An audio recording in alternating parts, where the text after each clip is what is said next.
है। और आज सारे जितने लोग होते हैं बड़े खुश होते हैं, हम हुजूर के उम्मती हैं।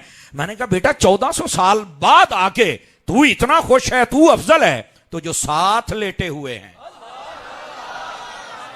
बात को समझने की कोशिश करें, अभी भी कि चुपशा बन के बैठे हैं, सुभान अल्लाह, देखो नहीं पाबंदी। बात समझे जरा, इस बात को जब आप समझ जाएंगे तो आधे सवाल वैसे ही हल हो जाएंगे कि फिर यार कमाल है, जब हुजूर अकरम अलैहिस्सलाम की उम्मत अफजल है और सारी की सारी उम्मत अफजल है, और फिर जो नबी पाक अलैहिस्सलाम के जमाने में मौजूद थे, जिनके बारे में मेरे आका करीम ने फरमाया खैरुल कुरून करनी, कि मेरा जो जमाना है वो सबसे बेहतरीन जमाना है, सुम्मल्लज़ीना यलूनहुम सुम्मल्लज़ीना यलूनहुम, फिर वो जो मेरे जमाने के साथ मिला हुआ यानी मेरे सहाबा का और फिर ताबईन का, यानी जिन लोगों को भी हुजूर अफजल फरमाए उनके जमाने को भी अफजल फरमाए, उन पर आज का बंदा वो तान करे। ये कैसे सुना जा सकता है कि अपने आप को कहे कि मैं अफजल हूं? क्यों? कहा हुजूर की उम्मत हूं। 1400 साल तो बाद तू अफजल है, तो जिनको हुजूर ने कलमा पढ़ाया था, आप बताएं फिर उनका क्या मर्तबा है। तो इस बात पहला नुक्ता अगर समझ आ गया ना कि अल्लाह ने हर चीज आला अता किया, तो सहाबा भी आला है और आल भी आला है। और फिर इस उम्मत के आज के लोग फख्र करते हैं कि हम हुजूर की उम्मत हैं और हम बाकी उम्मतों से अफजल हैं। ओ भाई, तू उतना अफजल नहीं है जितने नबी पाक के सहाबा और आल के बंदे अफजल हैं, क्योंकि उनको हुजूर से ज्यादा कुर्ब हासिल है। ठीक है, पहली बात। और इसके मुताल्लकात मैंने आपकी खिदमत में अर्ज किए। अब दूसरी बात, और ये जैसे पहला पॉइंट आपने समझ लिया कि जब सब उम्मत अफजल है तो फिर सहाबा अफजल क्यों नहीं थे, गल मुक गई। दूसरा पॉइंट समझिएगा, जब भी नबी पाक अलैहिस्सलाम के सहाबा और अहले बैत की बात की जाएगी ना, तो या कुरान से या हदीस से, तारीख से नहीं। ये जहां से मुझे उम्मीद थी कि मुझे शाबाश मिलेगी, मुझे मिल गई है उलमा की तरफ से, और मैं अब आप अवाम से मुखातिब हूं। मेरे भाई, जब भी सहाबा और अहले बैत को बयान किया जाएगा तो उस वक्त या कुरान से या हदीस से, तारीख से नहीं। अच्छा, आप कहेंगे भी तारीख से क्यों नहीं और कुरान और हदीस से क्यों? यह भी तो सवाल है। तो आइए इसका जवाब आपके अजहान के मुताबिक अर्ज करूं। मैंने कहा ये सहाबा और अहले बैत ये तारीखी हस्तियां नहीं है, ये कुरानी हस्तियां हैं। तो जब ये हैं कुरानी हस्तियां, तो इनका तारुफ भी तो कुरान ही कराएगा ना। तवज्जो फरमा रहे हैं आप सारे हजरात? तो मेरे भाई, जब भी आपके सामने कोई बयान करे तो उसको बोले भाई कुरान पढ़ के सहाबा का तारुफ करा, या फिर हदीस पढ़ के सहाबा कराम का या आले पाक का तारुफ करवा, इंशाल्लाह सारा मसला ही खुल जाएगा। ये जितने झगड़े हैं ये सारे के सारे हैं जब कोई बंदा तारीख के गड़े में गिरता है। और वैसे भी आज आपका यह मसला भी हल ना कर दें कि तारीख कहते किसको हैं। यह भी नौजवान तवज्जो करें, यह आपको ज्यादा जरूरत है। मैं हजरात उलमा की तवज्जो चाहता हूं ताकि मुझे दुआ मिल जाए। आपको पता है तारीख किसको कहते हैं? तारीख कहते हैं पुराने जमाने की खबरें। मैंने आसान कर दिया है, पुराने जमाने की खबरें। चलो इन और थोड़ी जैसा औखा कर लेने। पुराने जमाने की न्यूज, पुराने जमाने की न्यूज, इसको तारीख कहते हैं कि फुलां सन में, फुलां साल में, फुलां शहर में, फुलां हाकिम और बादशाह के जमाने में क्या हुआ। वो जैसे किसी को पता चला उन्होंने किताबें लिख डाली, इसको कह दिया तारीख है कि फलां जगह ये हुआ, फलां जगह ये हुआ, फलां जगह ये हुआ। मैं आपकी खिदमत में एक बात अर्ज करता हूं और आपको फिर बताऊं कि तारीख पर अहले सुन्नत का मौकिफ क्या है। पहले यह बताता हूं, हमारा मौकिफ यह है कि तारीख का हर वो हिस्सा जो कुरान और हदीस से मैच कर जाए, तारीख का हर वो हिस्सा जो कुरान और हदीस से मैच कर जाए, उसको हम कबूल करते हैं। और जो कुरान और हदीस से टकरा जाए, हमारे लिए वो रद्दी का कागज है, हमारे नजदीक उसकी कोई हैसियत नहीं है और हम उसको नहीं मानते। क्यों? कि ये जो खबरें लिखने वाला, तारीख लिखने वाला, ये 300 साल बाद आया है, रब का कुरान पहले तशरीफ लाया है। समझ आ रही है? और फिर अगली बात भी सुनो, ये 300 साल बाद आने वाले को कैसे पता चल गया कि सहाबाए कराम क्या करते थे और उन्होंने कैसे बग छीनी और कैसे खिलाफतें छीनी। ये बात के सारे फड्डे हैं। इसलिए इन बातों की तरफ तवज्जो करने से पहले आप ये नुक्ता समझ लें कि जब भी सहाबा और अहले बैत को बयान किया जाए, या कुरान से या हदीस से, तारीख से नहीं। तारीख 300 साल बाद आई है और ये तो पुराने जमाने की खबरें होती हैं। अच्छा, पहली बात तो ये है कुरान पहले है। दूसरी बात भी सुनिए कि हम तारीख पर इतना एतमाद क्यों नहीं कर सकते। मैंने पहले कहा जो कुरान हदीस से मैच कर जाए हमारी नहीं है तो ले जा, वो साड़ी है ही नहीं, पहली बात। दूसरी बात यह है, इधर देखें, मेरे जुमले का वजन महसूस करना। मैं पूरे वसूख से कहता हूं, तुम्हारी तारीख की किताबों में रत्बो याबिस मिक्स है, पता नहीं क्या कुछ लिखा हुआ है। लेकिन मैं पूरे वसूख से कहता हूं, कसम खुदा की, जैसे कहते हैं ना कि क़यामत की सुबह तक के लिए ये बात हम करते रहे तो कभी झूठ साबित नहीं हो सकेगा, हमेशा हक और सच इसको कहा जाएगा। वो ये है कि कुरान के अंदर जो है वो हक और सच है। तो मैंने कहा तो बाद की तारीख को बड़ा एतबार देता है और कहता है कि तारीख दिया किताबें लिखे है। मैं कहता हूं इब्तिदाए खल्क से लेकर इंतहाए खल्क तक जितनी खबरें हैं वो सारी कुरान में हैं, और अल्लाह की कसम सारी सच्ची की सच्ची खबरें हैं। तो पहले कुरान आलिया खबरें पढ़ना, कुरान से अब्बा के बारे में क्या कहता है, कुरान आल के बारे में क्या कहता है। अच्छा, कोई यहां यह कह सकता है कि कुरान तो नबी पाक पे नाजिल हुआ, हुजूर पर्दा फरमा गए तो सारे मसले बाद च बने ने। तो मैंने कहा इस कुरान ने तो क़यामत तक के अहवाल बयान किए हैं। कहा वो कैसे? तो मैंने कहा रूम तो अभी फतह नहीं हुआ था, तो कुरान में है अलिफ लाम मीम गुलिबतिर रूम। तो ये तो कुरान मजीद में तो सारे मसले बयान है। आप कुरान मजीद पढ़ के देखें, उम्मतों के अहवाल मौजूद हैं, इस्लाम कहां तक जाएगा ये सारी के सारे इशाराजात मौजूद हैं। तो तू कैसे कह सकता है कि कुरान मजीद के अंदर सिर्फ उस वक्त तक की खबरें थी, बात की नहीं थी? हम आपको दिखाएंगे कुरान से भी, और उसकी बेहतरीन तफसीर हदीस है। एक एक जमाने के बारे में जो जो ये खबरें मेरे नबी ने दी हैं वो आज भी सच्ची हो रही हैं। अगर कोई सहाबा और आल का ऐसा मसला होता तो मेरे नबी बयान करते, लेकिन ना कुरान ने उनके खिलाफ कुछ बयान किया ना हदीस ने। मानना पड़ेगा कि जो कुरान और हदीस का मानने वाला है वो आल पर भी एतमाद करता है, मुस्तफा के असहाब पर भी एतमाद करता है। उसकी वजह यह है कि कुरान और हदीस के अंदर जो खबर है वो सच्ची है, और ये जो तारीख होती है इसके अंदर तो मिक्सअप होता है। अच्छा, अगर भी किसी को नहीं अभी भी समझ नहीं आई तो चलो मैं एक मिसाल दे देता हूं आपको। मैं हजरत फजल उस्मान साहब की बिला आपकी तवज्जो, जुमला उलमा की तवज्जो चाहते हुए ये बात अवाम से अर्ज करना चाहता हूं। ये जो खबरें होती है ना, खबरें आजकल देखो जदीद दौर है, टेक्निकल दौर है, कैमरे का दौर है, हर बंदे को पता होता है कहां क्या हुआ है। लेकिन खबरां दे विच जदों खबरां चलदियां ने सारा झूठ बोलन डे हुंदे ने, हालांकि तुहानू पता हुंदा है की रौला है, खबरां वाले झूठ ही बोली जांदे ने। ऐसा होता है कि नहीं होता है? सारियां तो बहुत शुगर इलेक्शन ते लगदा जे, बोलो ना यार, समझ आई? निक्का मोटा कोई इंसीडेंट हो जाए ना, कोई वाकया हो जाए, तो सारा पता होंदा है भी असल रौला की सी ते खबरां की चलदा पिया। कहंदे यार खबरां नूं छड्ड ते झूठ ही बड़े बोलदे ने। मेरे जुमले दा मोल पाई। मैं आ गया इतना तेज दौर, कैमरे का दौर के हर शय सामने, फिर भी खबरां नूं त्रोड़ मरोड़ के झूठा बयान किया जाता है अपनी पार्टी बचाने वास्ते, दुनिया ते इतराज करने वास्ते। अगर इतने तेज दौर में खबरों की ये औकात है तो जब दौर इतना तेज नहीं था तब की खबरों की क्या औकात है?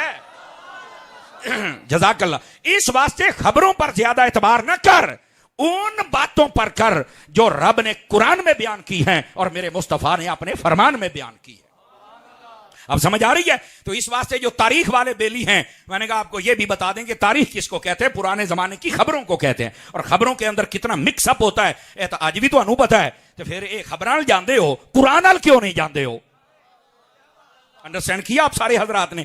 अच्छा, ये था दूसरा नुक्ता, और इसके तहत भी मुताल्लकात जो 3-4 थे वो मैंने अर्ज किए। अगर आप जागे तो आप तीसरा पॉइंट भी अर्ज कर दूं। ये अभी बुनियाद बना रहा हूं ताकि आपको बात समझ आए। तीसरी बात यह है कि जब नबी पाक सल्लल्लाहु अलैहि वसल्लम के सहाबा को माना जाएगा तो फिर अपनी मनपसंद के नहीं कि मैं अना नू मानना, और तू कौन है? ये नहीं कि मैं इनको मानता हूं, तू कौन है? तेरी क्या औकात है? क्या तू बानी शरीयत है? माज़अल्लाह अस्तगफिरुल्लाह। क्या तू शारे है? अस्तगफिरुल्लाह। तो क्या तेरी औकात?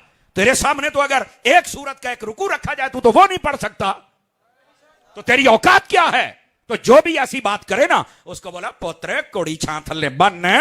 तू जो कहता है मैं इन्हां नू मनना है, नहीं। जब सहाबा की बात आएगी तो जितने नबी के सहाबा हैं उन सबको मानना पड़ेगा, और उनकी तादाद उलमा ने बयान की कमोबेश 1.25 लाख नबी पाक के सहाबा सहाबियात। इसमें मर्द भी हैं, बच्चे भी हैं, खवातीन भी हैं, गुलाम भी हैं, और मक्की भी हैं, मदनी भी हैं, और बाकी ममालिक से भी आए हुए, अरब से जितने फारस से, वो सारे सहाबी इसमें तकरीबन 1.25 लाख मुस्तफा जान रहमत के सहाबी हैं। और हजरत अबू बकर की अली से लेकर हजरत अली की ये तक, हजरत अमीर मुआविया समेत सब सहाबा को मानना, ये है कुरान का पैगाम। और अगर किसी एक का इनकार किया जाए तो वो ये नहीं कह सकता कि मैं सहाबा को मानता हूं, तू अपनी ख्वाहिश नफ्स पर चल रहा है, जबकि हमें ख्वाहिश नफ्स पर चलने की इजाजत नहीं है। हमें यह हुक्म है कि हम नबी पाक के सारे सहाबा की बात करें। अब ये जो सहाबा को छोड़ते हैं, ये क्यों छोड़ते हैं? कहते नहीं तरीक चाह लिखे है। मैं कहा मैं तो पहलों तेरी तरीक दी झाड़ी पट छड़ी है। बोलो ना यार, इस वास्ते तो पहलों मैं उदू क्रेन फिर ये भी चलना, तू तो साइड ते हो जड़े एवं तरीखा ते नाते फिरदे हो। गल तारीख दी नहीं है, गल कुरान दी है। समझ आ रही है मेरी बात की? अच्छा फिर अगली बात भी सुनिएगा। तमाम सहाबा को मानना है, अपनी मनपसंद के नहीं कहा मैनू पसंद नहीं इन्हों मैं सहाबी मानना। वो मैं कहा जाओ तू अपने सहाबियों में अगर कोई तफरीक करे ना, वो कहे ना मैं इन्हों मानता तो नहीं मानता, असी उन्होंने बंदा ही नहीं मानते। बाकी कुछ तो दूर की गल है, हम बंदा ही नहीं मानते। वो इंसान ही नहीं है कि जिसका ईमान कुरान पर नहीं है हम उसको नहीं मानते। ये बात ज़हन नशीन फरमा लीजिए। अब आगे आइए, तवज्जो है तो ये बात भी सुना दूं आप हज़रात को। और जब नबी पाक अलैहिस्सलाम की अहले बैत को मानना है तो रसूल करीम अलैहिस्सलाम की अहले बैत को मानने के लिए अहले सुन्नत के नजरिए में 3 चीजें हैं और चौथी उनके लिए एक 7 चीजें, और इन चारों को मानना जरूरी है। अब आप कहेंगे वो क्या होता है? तवज्जो मेरी तरफ फरमाना। सबसे पहले जब लफ्ज़ अहले बैत आए तो मुस्तफ़ा जान रहमत सल्लल्लाहु अलैहि वसल्लम आपकी अज़वाजे पाक तमाम बीवियों को आल में मानना यह जरूरी है। अब मैं बता रहा हूं, लोगों ने ना अपनी मनपसंद के लोगों को अहले बैत शुमार किया, बाकियों को खारिज कर दिया। लेकिन मैं आपको बता रहा हूं कि अहले सुन्नत और कुरान और हदीस का मौक़िफ़ क्या है। जब कहा जाए ना अहले बैत में 3 चीजें और चौथी उनकी एक खास चीज है जिसको शामिल करना है। नंबर 1, सबसे पहले नबी पाक की सारी बीवियां। दूसरे नंबर पर नबी पाक सल्लल्लाहु अलैहि वसल्लम की सारी औलाद। और औलाद में पता क्या है? नबी पाक की 4 नूरजादियां हैं, 3 नूरजादे हैं। ये याद रख लो। ये जब अहले बैत को माना जाए तो इस अंदाज से नबी पाक की बीवियां भी सारी उन पर ईमान रखना है और उनको मानना है। तवज्जो है ना, अदब भी सबका करना है। दूसरे नंबर नबी पाक की सारी औलाद को मानना है और औलाद में 4 नूरजादियां, 3 नूरजादे हैं। और उसके बाद नबी पाक अलैहिस्सलाम के वो घराने जिन पर सदका और ज़कात हराम था, और ये घराने कौन से हैं? आले जाफर, आले अकील, आले हारिस, आले अब्बास, आले अली। ये 5 घराने हैं। और इनका आसान तर्जमा करूं तो ये नबी पाक के फूफियां और चाचे, ये उनके घराने थे जिन्होंने कलमा पढ़ लिया था। इन सबको नबी पाक के घर की कुर्बत की वजह से अल्लाह रब्बुल इज्जत ने अहले बैत में शामिल फरमा दिया था और इनके ऊपर सदका और ज़कात लेना हराम था। और मैं यहां यह बात भी वाज़ेह करता चला जाऊं कि इन पर सदका और ज़कात क्यों हराम था। एक तो यह कि जिसको फुक़हा बयान करते हैं कि यह हमारे माल का मैल कुचैल होता है और यह पाक घराना है कि यह माल इनके लायक नहीं, यह बात बिल्कुल ठीक है। लेकिन इसका एक रुख और भी है। अगर नबी पाक कह देते कि यह मेरी आल को भी तुम दे सकते हो तो फिर सारे के सारे सदका ज़कात हुजूर की मोहब्बत की वजह से आल को तो देते, बाकी गरीब रह जाते। तो नबी पाक ने फरमाया कोई बाद में यह ताना ना दे कि मोहम्मद तो अपने घराने को पालता रहा। फरमाया ना ना, दीन का काम किया है, मैं ये ताना नहीं लूंगा। मेरी औलाद भूखी भी रह जाए तो मसला नहीं, मैं अपनी उम्मत को क़यामत तक के लिए खिलाता रहूंगा। समझ आ रही है? कोई नहीं आ रही जी? ठीक है, जज़ाकल्लाह। अल्लामा उस्मान साहब कहते हैं जरा पंजाबी च करो, हालांकि मेरी सलाह से भी आज सारा उर्दू च ही होएगा, तो चलो पंजाबी च भी सुना लेने। केड़ी गल, मैनू केड़ा पंजाबी आउंदी कोई नहीं। लेकिन जज़ाकल्लाह, बोलो बोलो बोलो।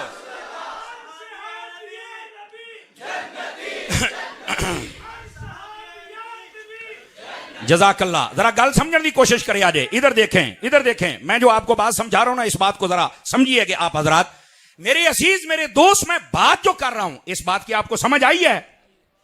बोलो ना। नबी पाक सल्लल्लाहु अलैहि वसल्लम ने ये जो इल्जाम होता है वो नहीं लिया कि अकरबा परवरी है, अपनों को पाला जा रहा है। ना ना, बल्कि ये मैं आपको सिहा से दिखाऊंगा। नबी पाक सल्लल्लाहु अलैहि वसल्लम आप दुआ किया करते थे और हजूर की सीरत में ये सीरत निगारों ने लिखा, नबी पाक फरमाते थे या अल्लाह मेरी आल को इतना देना, एक दिन खाएं और दूसरे दिन भूखे रहें। आज का कोई मौलवी और पीर अपनी औलाद के लिए मुझे ये दुआ करके दिखाए, कोई नहीं कर सकता। मेरे नबी ने यह किया और कसम खुदा की लखा बारी खड़े होके सलूट मारा बावजू होके, तो फिर भी हक नहीं अदा हुंदा। आल को और असाब को उन्होंने भूख बर्दाश्त करके भी बता दिया कि हम हुजूर की दुआ का वेलकम भी करते हैं, इस्तिकबाल भी करते हैं, और जिस हाल में रब रहे हम उस हाल में राजी रहने के लिए भी तैयार हैं। उन्होंने कभी गिला शिकवा नहीं किया है। लेकिन आज हम कहां हैं, यह हमारे सामने है। खैर, बात यह बता रहा हूं कि जब नबी की आल की बात होगी, सबसे पहले इधर देखें, नबी पाक सल्लल्लाहु अलैहि वसल्लम की तमाम अज़वाजे पाक, और 11 कुल तादाद है नबी पाक की अज़वाजे पाक की, 9 बैक पाक नबी पाक की खिदमत में रही। सबको मानना जरूरी है, सबका अदब जरूरी है। दूसरे नंबर पर हुजूर की औलाद नबी पाक की 4 शहजादियां नूरजादियां, 3 नूरजादे, 7 औलाद है, इसको मानना पड़ेगा। इसी तरह ये घराने जिन पर सदका ज़कात हराम है, ये मैंने बताया, इनको भी अहले बैत। हुण मैं चौथी गल दसदा पिया, अगरचे ज़िमनन आ गया लेकिन वजाहतन बयान करना भी जरूरी है। बुखारी शरीफ व दीगर कुतुब में मौजूद है, नबी पाक सल्लल्लाहु अलैहि वसल्लम आप जलवागर हैं और आपके पास हजरत मौला मुर्तजा शेर खुदा मुश्किल कुशा रदियल्लाहु अन्हु आप जलवागर हैं। सैयदा खातून जन्नत बतूल ज़हरा रदियल्लाहु तआला आप जलवागर हैं। हजरत हसनैन करीमैन तय्यबैन ताहिरैन मौजूद हैं। आपने हसनैन करीमैन को अपनी गोद में बिठाया, सैयदा को अपनी एक जानिब, मौला अली को एक जानिब, ऊपर अपनी चादर ली, जिसको हम अपनी मोहब्बत के अंदर मुस्तफ़ा जाने रहमत की चादर, बाज काली कमली कहते हैं, लेकिन मोहतात उलमा कहते हैं लफ्ज़ कमली ना कहा जाए, कमली कहते हैं छोटी चादर को। हुजूर की चादर छोटी नहीं है, हुजूर की चादर थले असी सारे ने आना है। अल्लाह ने भी जब कुरान में कहा तो या अय्युहल मुज़म्मिल, ए बड़ी चादर, कंबल, अल्लाह ने कंबली नहीं आख्या, कंबल। पता नहीं मैं समझा सका हूं कि नहीं समझा सका हूं, समझ आई ना। वैसे मोहब्बत में अगर कोई कमली कह भी दे तो इस पर कोई फतवा नहीं है, लेकिन जो मोहब्बत की दुनिया है वो कहती यार छोटा लफ्ज ना बोले, बारगाह ही बड़ी बड़ी है, बस सिर्फ इतनी बात है। अच्छा, महबूबे पाक सल्लल्लाहु अलैहि वसल्लम आपने चादर ली, गौर से सुनिएगा, और ये चादर लेकर कहा अल्लाहुम्मा हाउलाई अहलु बैती तहिरहुम तत्हीरा, या अल्लाह ये भी मेरी अहले बैत है, इनको भी सुथरा फरमा जैसा कि सुथरा करने का वादा तूने फरमाया हुआ है। अच्छा भाई तवज्जो फरमाना, जब नबी पाक की बेटियों को मान लिया तो बेटियां तो पहले ही बीच में आ गई थी, तो अलग से नबी पाक ने इनको चादर में क्यों लिया? सवाल है ना जी। अब इस सवाल का जवाब सुनिए कि ये नबी पाक ने क्यों लिया। अब यहां से आपको पता चलेगा कि लोगों की खैंचातानी कहां तक जाती है। ये जितने खारजी लोग हैं ना, वो हजरत मौला मुर्तजा शेर खुदा रदी अल्लाह आपको अहले बैत नहीं शुमार करते। खारजी लोग, इधर देखो मेरी तरफ, मैं मसला समझा रहा हूं। खारजी लोग नहीं मानते, उसकी वजह क्या है? वो कहते हैं कि अल्लाह ने जो कुरान में अहले बैत की फजीलत बयान की है ना, अहले बैत ये नबी पाक की घर वालियों को कहते हैं। तो हजरत फातिमा जो है ये अली के घर वाली है, तो यहां बात नबी के घर वालों की हो रही है। अब देखो कहां से, मैंने कहा जब अकल पुट्ठी हो जाए तो देखो कितने चल के खारजी ये कहता है कि बात हो रही है कुरान में नबी की घर वालियों की। सैयदा कायनात जब तक नबी पाक की बेटी थी और शादी नहीं हुई थी तब तक तो थी, लेकिन जब अली की घरवाली हो गई तो निस्बत बदल गई, लिहाजा ये निकल गई। आप देखो माज़अल्लाह अस्तगफिरुल्लाह, ये खारजियों की सोच है। मेरे मुस्तफा ने अपनी शहजादी को, मौला अली को, उनके बच्चों को बिठा के चादर दे के बता दिया, और निकालने वाले तू तो इस्लाम से निकल जाएगा पर मेरी शहजादी और अली समेत इसकी सारी नस्ल मेरी अहले बैत में शामिल रहेगी।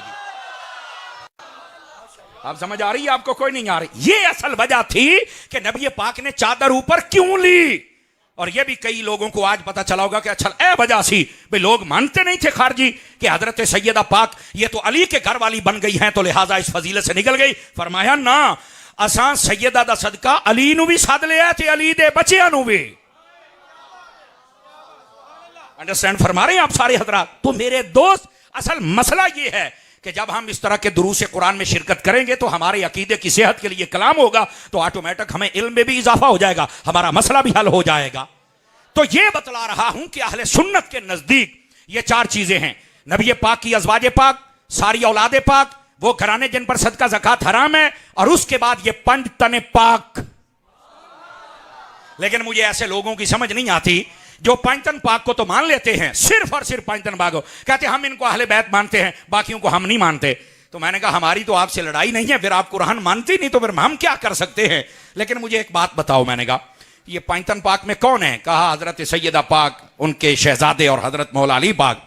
तो मैंने कहा अच्छा, नबी पाक की एक बेटी है, इसको तुम मानते हो कि यह अहले बैत में? कहा बिल्कुल। तो मैंने कहा ये बेटी तो नबी पाक, इनकी वालदा कौन है? कहा जी हजरत अम्मा खदीजा पाक। तो मैंने कहा क्या मसला है कि बेटी अहले बैत में आ गई और मां ना आ सकी? चलो खैर, बहरहाल हैं असी चस्के लेने, कदी इलम वाला चस्का लईए ना तो फिर सानू ज्यादा स्वाद आवे। यार ये कैसा लुंडा अकीदा है कि जिसके अंदर बेटी को अहले बैत में शामिल कर लिया है लेकिन मां को नहीं किया जा रहा। समझ आ रही है ना? तो मैं यही बात बयान कर रहा हूं। उन जुमले दी चास ले आजे। ये मुझे पीर सैयद फिदा हुसैन शाह साहब का जुमला बड़ा पसंद आता है। आपने कहा इन लोगों को बताओ कि जितनी नबी पाक की बीवियां हैं ना, उन सब को अहले बैत में अल्लाह ने शुमार किया है कुरान के जरिए। और जो पंचतन पाक है इनको नबी ने अहले बैत में शामिल किया हदीस के जरिए से। हम कुरान वाली अहले बैत को भी मानते हैं, हदीस वाली अहले बैत को भी मानते हैं। मसला हल, मसला हल। हमारे अंदर तो इख्तलाफ है ही नहीं ना अल्लाह की रहमत से। अब आपको समझ आया? तो मैं बात यह बता रहा हूं कि जब नबी पाक सल्लल्लाहु अलैहि वसल्लम आपके सहाबा को माना जाए तो फिर सारे सहाबा को, और जब आपकी अहले बैत को माना जाए तो फिर सारी की सारी अहले बैत को माना। ये क्या बात हुई कि लोगों ने अपने अपने दायरे बनाए, मैं इनको सहाबी मानता हूं उनको नहीं मानता। तू कौन है भाई? तुझको किसने इजाजत दी है? इसी तरह मैं इनको अहले बैत मानता हूं उनको नहीं मानता। तू कौन होता है अहले बैत से खारिज करने वाला? जो सहाबा को सहाबे ना माने, आल को आल ना माने, हम तो उसको बंदे नहीं मानते, मुसलमान थे बड़ी दूर की गल है। अब जब हम पढ़ते थे ना फैजान मदीना फैसलाबाद के अंदर, तो वहां पर क्या इस वास्ते मैं कहना उस्तादों को पढ़िया करो तो समर बनोगे, अमरिया चबाओगे तो प्लम्बर बनोगे, तो दिमाग ही घूम जाएगा। समझ आ रही है ना? आजकल बड़ा शौक चढ़िया है। मैं जरा इंजॉय करदा पिया को हफ्ता डेढ़ हो गया। मैनू रुकू दसो।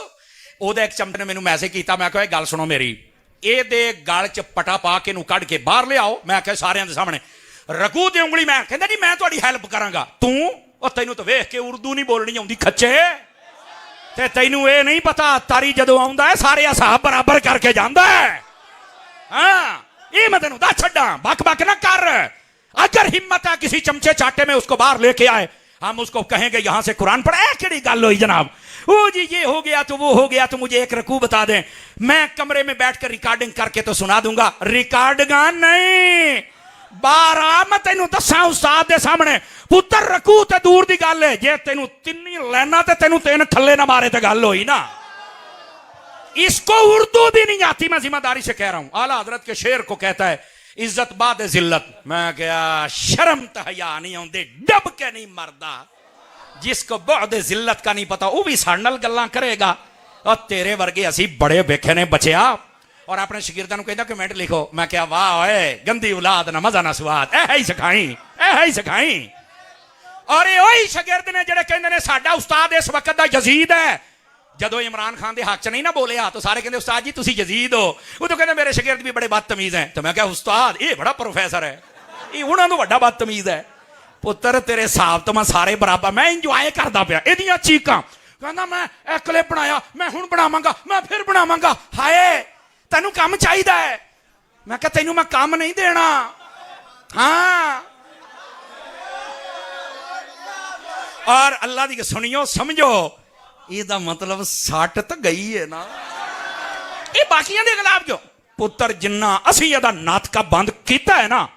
और कसम बखुदा जिन्ने फोन मैसेज होया तारीए नूं केड़ा खल्ला मार। हालांकि मैं आके मैं तो उत्थे वो मुंडे आपस झगड़ते पए सी, मैं तो उन्हां नूं रोकिया, उन्हां नूं समझा रहा सी। ये तीसरे पास गिद्दड़ दी शहर आ, मौत आवे शहर आ लाउंदा है। मैं कहा आ जा। जदों कोई गल हुंदी है ना कहंदा है कोई आलिम जाए बात करने के लिए, मेरी अम्मी ने मुनाजरत रोकया। मैं क्या हुण पुछ ला अम्मी उम्मी नूं, अब्बा आउंदा पिया आ गया बड़ा। तैनू पता मैं पुत्र साहब सारे बराबर कर लेना। समझ आई ना? इस वास्ते बाहर आ, तैनू उल्ली ना लग जाए अंदर बैठे नूं। सुना ना ओ बैठे हो। अरे भी मैं तेनू दसा पुत्र उदन भी सियालकोट सी, अज भी सियालकोट है। बेखाशका दा कैसे मैं शागिर्दां नूं कहांगा तेरा जदों उस्ताद खुड़ चो बाहर निकलदा तेरे शागिर्दां ने महफिल जाके खल्ले खाने ने। तुहाडी जुर्रत ही नहीं, ना खंजर उठेगा ना तलवार इनसे, ये बाजू मेरे आजमाए हुए हैं। तुम्हें नहीं पता हमारे नाम में भी अब्बास आता है और अब्बास के सामने कोई यजीदी टेक नहीं सकता। तेरे मैं साहब सारे बराबर करांगा। तैनू मैं फिर पूछांगा कि आज तक कादियानिया के खिलाफ तेरे मुंह च मैं गल नहीं सुनी। कहंदा जी वो अहले किबला है, उन्हां दी नमाज उन्हां दे पीछे हो जाए। मैं तेनू तेरे क्लिप ना बखावां तो गल होई। फिर मैं उम्मत नूं पूछांगा दसो ये कौन है? हमारे पाकिस्तानी कानून के मुताबिक भी वो दायरा इस्लाम से खारिज हैं और तू आके उन्हां नूं मामे चाचे कहना है। तेरे मैं सारे साहब बराबर करांगा। मैं उत्थे तेरे 10 कुफर बयान कीते, उन्हां ते तो तू गल नहीं कीती। रकू वाला बड़ा चेता आ गया है। पुत्र तेरे मैं जिते वट कट्टांगा ना। ओए यकीन कर मैनू करोड़ रुपया चाहिए। पहली बारी सुने इनू ये नहीं पता भी अल्लाह ने मैनू 2 दित्तियां जे गड्डियां। तेनू की पता है मालका ने किन्ना रंग लाया अल्लाह दी कसम। ये पहली ओए होए एडा भुखा एडा लुद्दा राला ही सिटी जांदा जे। मैनू पैसे दे दे, कहते मैं थोड़े जे तेनू भी देवांगा। मैं क्या तू तो ब्रोकर वाला हाल किया भी सौदा, मैं करा मैनू भी दे दई तू बोर सुन लेना मैं तेरा। खैर इस नापाक की बात करके हम सिर्फ आपको समझाने के लिए बात करते, वरना हम महफिल का मज़ाक नहीं खराब करना चाहते। तब तेरे मैं साहब सारे बराबर करांगा, तू टेंशन ना ले। तू की समझे है? वाह, और तेरे तो पल्ले कख नहीं, तेरे तो शगिर्द जितने नचण वाले सी, जितने खबर वाले सी, सारे छड़ गए। सारे कहते ने बदतमीज है, बेहया है, क्या साफी थे क्या बाकी थे, सारे छड़ गए। अब मैं कहा जेड़े आ मुंडे ने इन्होंने ने भी छड़ जाना जो पता लगना भी एडा बदतमीज है, सहाबा का गुस्ताख, आले रसूल का गुस्ताख। एदा नाम रखो गुस्ताखियों वाली सरकार है। सानू तो बड़े बड़े जुमले देने की कोशिश करता, पर दाल नहीं गलदी और गलनी भी नहीं। लोगों ने बड़े बड़े इल्जाम नबियां से लाए, सहाबा से लाए, सारे लंत नाल मर गए और वो शान वाले जीउंदे रहे। भी बड़े आएंगे पर टेंशन नहीं लेनी, हम कौन है? हम मोहम्मद मुस्तफा के वफादार हैं। खैर बात दूर ना चली, ताकत नहीं गए। मैं गया, मैं साहब बराबर करदा नहीं, अजे मैनू एदियां चीकां वेखणियां है। लेकिन ये चमचिया मैं ये आख्या, मैं क्या जे ये बाहर निकल आवे तो गल च पटा पा के बाहर काढ़ लो, इनू ले आओ, कुरान सामने रख के मैं उंगली रखांगा, तू पढ़ छड़ी। अल्लाह मैं तेन पहलो दसिया अगे थी ना एक रखू, उस्ताद जी 3 लाइनां भी पूरियां पढ़ जावे तो गल होया। और वैसे जिस दिन दी इन्हें गल की है ना, ऐसे ऐसे मैं बंदे वेखे, ऐसे ऐसे जवान सुन्नी वेखे, अल्लाह दी कसम। वो अपनियां फेसबुकां ते लाई जांदे ने भी आ कुरान उत्तों वेख के गलत पढ़दा पिया। 100 गलतियां तक लोगों ने कढ़ियां, पर गैरत होवे तां गैरत ही इनू सिर्फ यह है कि जवाब आएगा तो मैं क्लिप बनावांगा तो मैं फलाना बारा तेरा हाथ मैं वेखांगा। बैठे जरा मिर्जे दे शगिर के फल बारो सुन लो, ओए तारी वर्गा ते है ही कोई नहीं तेरे बाबे। ए तेरा बाबा जड़ा है ना मिर्जा बनाई बैठे हो, आओ फिर तुहानू मैं दसां। इंज करके बक बक करदा है जनाब। रह गया साडे बाबे, जमाते अली दा मज़ार भी उत्थे ही है, मेहरे अली दा भी उत्थे ही है, दाता साहब दा भी उत्थे ही है, बाबा फरीद दा भी उत्थे ही है, इमाम अली अल हक दा भी उत्थे ही है, सूफी आलम साहब दा भी उत्थे ही है, और मुहद्दिस डस्का अल्लामा मुईन अली साहब रहमतुल्लाह अलैह उन्हां दा भी उत्थे ही है। किसी दे मज़ार नूं कुछ नहीं होया, बक बक करना है पुत्र, जेड़ी दवाई मैं दे छड्डा ना। खैर बात दूर ना चली जाए, वापस पलटो। ए भी कईयां नूं है सी ना, तो मैं क्या चलो कोई किसी को खुराक हुंदी पई, इधर आओ इंशाअल्लाह। ये जमिया ही नहीं बादशाह, मैं ते दियां चीकां सुनदा पिया जनाब। वापस पलटो, नबी पाक तशरीफ ला रहे हैं, बैठे हो। नबी पाक तशरीफ ला रहे, हजरत अबू बकर उमर का हाथ पकड़ा हुआ है। सहाबा इकराम ने देखा तो बड़े खुश हुए, फरमाया ये मंजर याद रख लो, क़यामत वाले दिन भी मैंने ऐसे आना है। पता चला नबी को इल्म भी है, पता भी है क़यामत वाले दिन अबू बकर कहां होंगे, उमर कहां होंगे हुजूर के हाथ में। मेरे उस्तादा की फरमाया, तवज्जो है सजना दी, मेरे उस्तादा फरमाया कि नबी पाक सल्लल्लाहु अलैहि वसल्लम ने अबू बकर उमर दा हाथ फाड़ के मिसाल क्यों दी है? फरमाया इसमें एक राज है, अदेसी गाल जे समझ ले आजे। फरमाने लगे राज ये है, आप अगर कहीं जाए ना किसी चौधरी और वडेरे के डेरे पर, तो अमूमी तौर पर उसने कुत्ते रखे होते, भौंकना शुरू कर देते हैं। कुत्ता तो कुत्ते ने भौंकना तो होया ही ना। कहने लगे कल्ला जाएगा कुत्ता भौंकेगा, लेकिन अगर तू जामे सामने मालक आवे आई तेरा हाथ फाड़ लवे, वही कुत्ता जेड़ा तेनू वड्डण पैंदा सी, वो तेरे पैर चुमेगा। तो कुत्ते नू कदी पूछे ना, पहलों वड्डदा सी, पहलों भौंकदा सी, हुण हाथ क्यों चुमना है? उन्हें कहना सरकार मैं कुत्ता जरूर हां, पर मैनू इन्ना पता है जेड़ा मालक दे हत्थां च होवे ओनू भौंकीदा नहीं। अबू बकर उमर दे खिलाफ गल ना करो, मालक दे हत्थां च ने। अल्लाह हमें समझने की तौफीक अता फरमा दे, आमीन। व आखिरु दावाना अनिल हम्दुलिल्लाहि रब्बिल आलमीन। बिस्मिल्लाहिर रहमानिर रहीम। अल्लाहुम्मा सल्लि व सल्लिम व बारिक अला सय्यिदिना व मौलाना मुहम्मद व अला आलिहि व अस्हाबिहि अजमाइन। खल्लाक़ आलम आज की इस महफिल को कबूलियत का दर्जा अता फरमा, दामे दिरमे सुखने कदमे, जिस बंदे ने जैसा तावन फरमाया अजर अता फरमा। ए मेरे पाक अल्लाह, जितने दोस्त अहबाब यहाँ तशरीफ लाए सबकी हाज़रियाँ कबूल फरमा, जितने अहबाब महफिल का हिस्सा बने कबूल व मंजूर फरमा, जितने दो सिक्योरिटी पर मामूर हैं उनको खैर बरकत अता फरमा, उलमा तशरीफ लाए इनको खैर बरकत अता फरमा, अल्लाह अवाम आले सुन्नत का इतना बड़ा हुजूम इनको खैर बरकत अता फरमा, मेरे मुल्क वतन अजीज पाकिस्तान को इस्तेहकाम सलामती अता फरमा। ए मेरे पाक अल्लाह, हमारे वतन अजीज पाकिस्तान की तरफ जो जो मैली नजर देखे उसको नेस्तो नाबूद फरमा, हमारी अफवाज पाकिस्तान और वो